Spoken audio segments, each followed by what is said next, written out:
Hey everybody, it's your man Fitman, and before you watch today's video, please subscribe to the Fit Team so that you can stay updated on my latest videos for increasing your performance, improving your physique, building your mental toughness, and unleashing your inner greatness. No fake hustle. Let's go, Fit Team.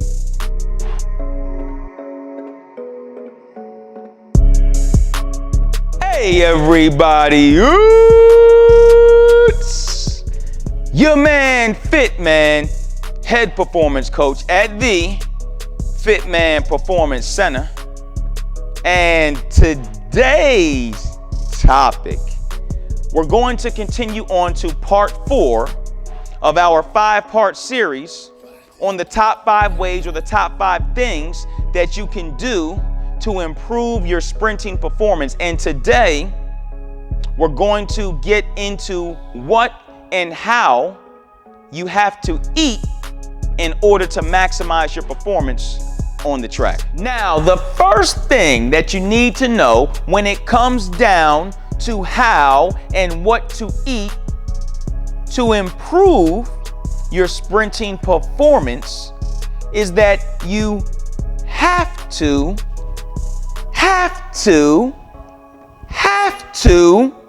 drop the excess body fat. You see, to maximize your speed, you cannot be carrying excess weight. You cannot be fat. And if you're carrying excess body fat or excess poundage, then what's going to happen is that you're never going to be able to maximize the speed that you can have on the track. You see, when you look at sprinters, they're lean, and that's a result of sprinting and a result of great nutrition. You see, nobody can out-train a bad diet, in this case, out-sprint a bad diet. Yeah, you may see somebody who's younger, who's eating junk, who's still kind of cut, but when you look at their performance, it is suffering. There's going to be a hole somewhere in the plan.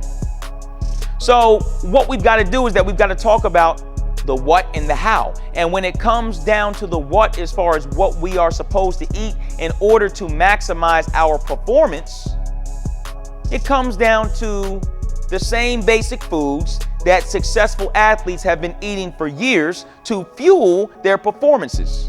So we're talking about healthy carbohydrates, rice, potatoes, oats, fruits, vegetables, etc. We're talking about lean proteins, chicken, turkey, fish, beef, bison, etc.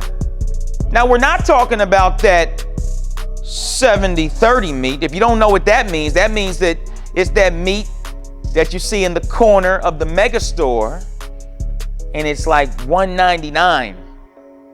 And it's 70% lean and 30% fat. It's all marbled up. You don't want that fatty meat. But we're looking for lean meats. 90-10, 93-7. That's what we want to eat to maximize our performance. And of course, we want our healthy fats, olive oil, coconut oil, etc. That is the what when it comes down to what we need to eat. Now, what's just as important as the what, even more important, is the how. How are we eating? Are we setting our meals up accordingly to our workouts? Are we eating at the right times? Are we putting in the right amounts of food that will support our recovery? So pre-workout, one of my biggest pet peeves in the game is when someone shows up to a sprinting session and they've had no food. It's been 4, 5, 6 hours and they've had nothing. So why are you here? What are you doing? You're wasting your time. About 1.5 to 2 hours before you sprint, and that's on average. It may change based on your metabolic rate, but about 1.5 to 2 hours before you sprint, you're going to have yourself a good meal. Complex carbohydrates like brown rice or sweet potatoes, they burn slower in your body, so they give you longer lasting energy. Lean protein and minimal fat. That's your pre-workout meal. The amounts are going to vary based on where you are and what your goal is. So I can't say, hey, go eat 60 grams of carbs. I don't know where you are. I don't know your body size, your metabolic rate. I don't know any of those things. So the good rule of thumb is just complex carbs, lean protein, and minimal fat. And then for post-workout, we're gonna go to simple carbohydrates, jasmine rice, an example, lean protein, and minimal fat.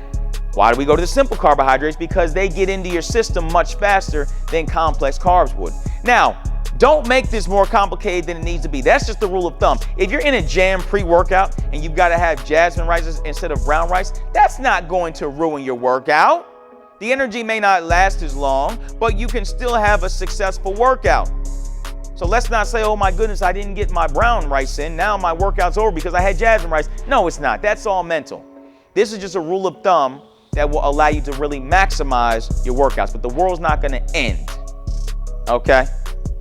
Now, the timing of these meals is important because the pre-workout meal gives us the energy to get through the sprinting session. The post-workout meal gives us the ability to start the recovery process from the sprinting session. That's what it comes down to.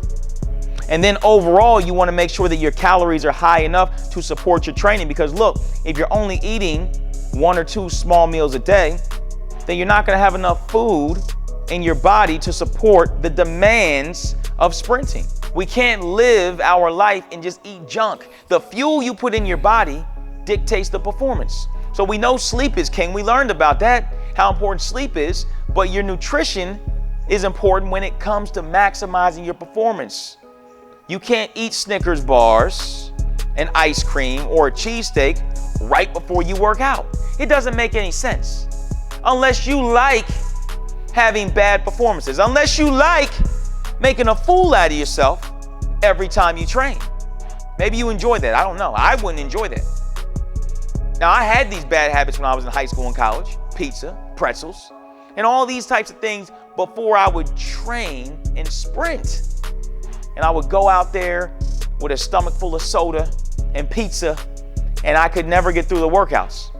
Horrendous preparation and the absolute definition of fake hustle. Now, if you enjoyed this video and you learned knowledge that you can apply to your next sprinting workout, please like this video, share this video with your friends who also want to increase their speed, and subscribe to the Fit Team today. It's your man, Fitman. Holla at a trainer when you see me at the center.